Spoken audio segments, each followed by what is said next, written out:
There was once a young man named Ethan who lived in a busy coastal town with his parents. He was smart, curious, and full of dreams, but like many his age, easily discouraged by setbacks. Every time he failed at something, whether it was a test, a sports event, or a personal goal, he would grow frustrated and retreat into himself, doubting his worth. One summer when Ethan turned 17, his parents sent him to spend the break with his grandfather, who lived in a quiet mountain village far from the noise and distractions of the city. His parents hoped the fresh air and distance would help Ethan gain clarity. His grandfather, Mr. Bennett, was a retired engineer, calm, wise, and always smiling. He lived in a wooden house surrounded by tall trees and a slow-moving river that cut through the valley like a silver ribbon. When Ethan arrived, he was tired and irritated. He had just failed his driver's test for the second time and didn't want to talk about it. But his grandfather welcomed him warmly, didn't pry, and simply said, "You're here. That's enough for now." The days passed quietly. Ethan spent his time reading, helping with small chores, or walking by the river. Slowly, his shoulders relaxed, and he began to enjoy the silence. One morning, over breakfast, Mr. Bennett said, "Ethan, would you like to help me with a small project?" Ethan nodded. He didn't have much else to do. They walked down a trail until they reached the riverbank. There, half submerged in water, stood the remnants of an old stone bridge. Most of it had crumbled, and now only the foundations remained. "I built this bridge when I was young. It used to connect both sides of the valley. Now it's worn down. I thought you and I could rebuild it together. Just a few stones a day. What do you think?" Ethan wasn't sure why an old bridge mattered, but he agreed. They began the next morning. They'd wake early, carry stones from the forest, mix mortar, and slowly begin placing new supports. Mr. Bennett didn't rush. He worked with patience, often pausing to observe the flow of the river or adjust a stone by mere millimeters. At first, Ethan didn't see the point. It was slow. His hands ached. But something about the rhythm of the work, the quiet sounds of water and birds, began to calm him. One day, as they stacked a row of stones, Ethan asked, "Grandpa, do you really think this bridge can be rebuilt?" Mr. Bennett smiled and said, "I believe anything can be rebuilt, even bridges, even people, if you take it one stone at a time." Ethan went silent. That evening, as they sat on the porch watching the sunset, Mr. Bennett asked, "Tell me, Ethan, what's been troubling you?" Ethan hesitated, but something about his grandfather's steady presence made him open up. He spoke about his failures, the driver's test, his struggles in school, his insecurities. "I try," he said, "but every time something goes wrong, I feel like I just don't have it in me, like I'll never be good enough." His grandfather listened quietly. When Ethan finished, he said, "I see. You feel like each failure is a wall." Ethan nodded. His grandfather continued, "Tomorrow, I want to show you something." The next morning, they set out early and climbed to a nearby hilltop. From there, they could see the entire valley, the river, the forest, and the broken bridge they'd started to rebuild.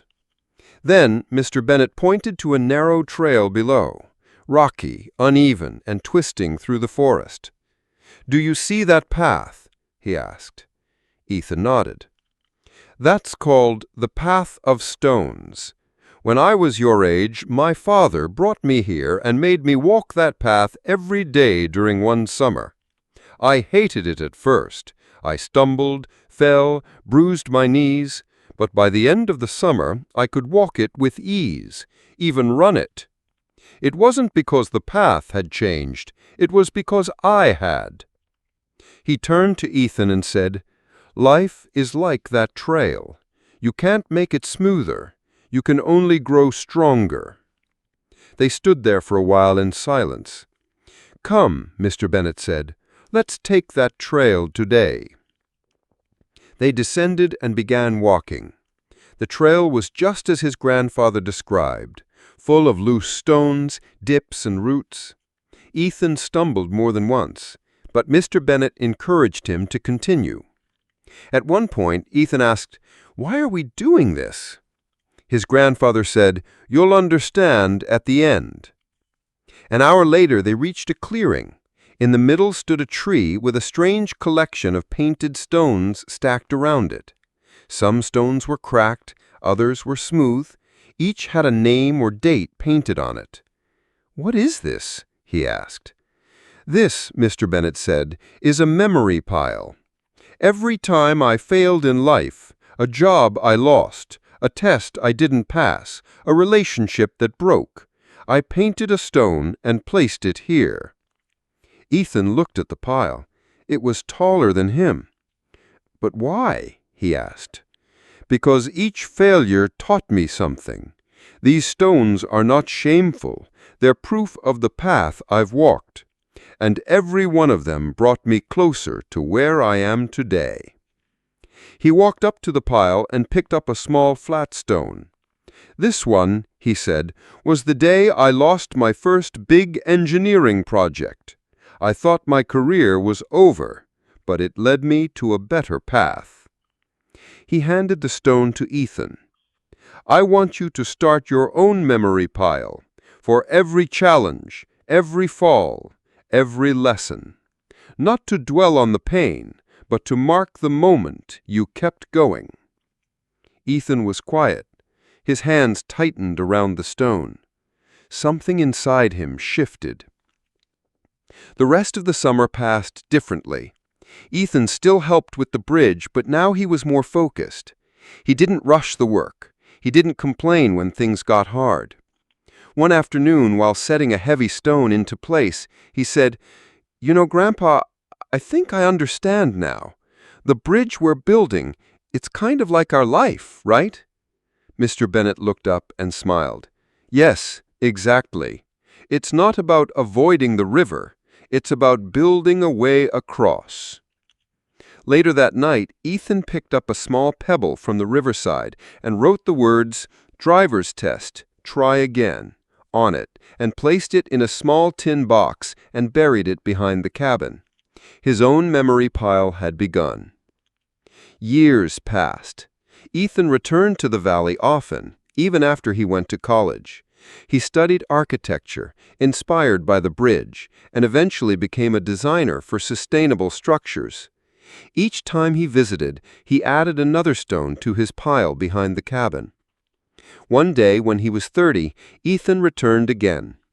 This time, his grandfather was older and frailer.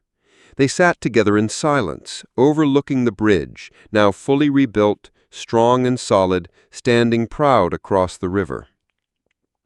"You did good work," Mr. Bennet said. Ethan looked at him with a smile. "We did, Grandpa." Then Mr. Bennet said something Ethan would never forget. "You see, Ethan, success is never a straight path. It's a bridge built from many fallen stones. Some of those stones are lessons, others are losses, but together they form something strong enough to carry you." A tear slid down Ethan's cheek. A year later, Mr. Bennet passed away peacefully. Ethan returned to the valley for the funeral. After the ceremony, he walked alone to the memory pile in the forest. It had grown over the years, now taller than both of them ever imagined. He picked up a fresh stone and wrote, "Goodbye, Grandpa. Thank you for the bridge." Then he placed it at the top. Epilogue: The Lessons of Stones. Ethan eventually turned the story of his summers with his grandfather into a book titled The Bridge of Stones. It became a quiet bestseller, not because of flashy ideas, but because it spoke to people's hearts. In the book, Ethan wrote, "Every time you fall, pick up a stone, not to throw it at yourself, but to build your bridge. The failures are not the end, they're the foundation.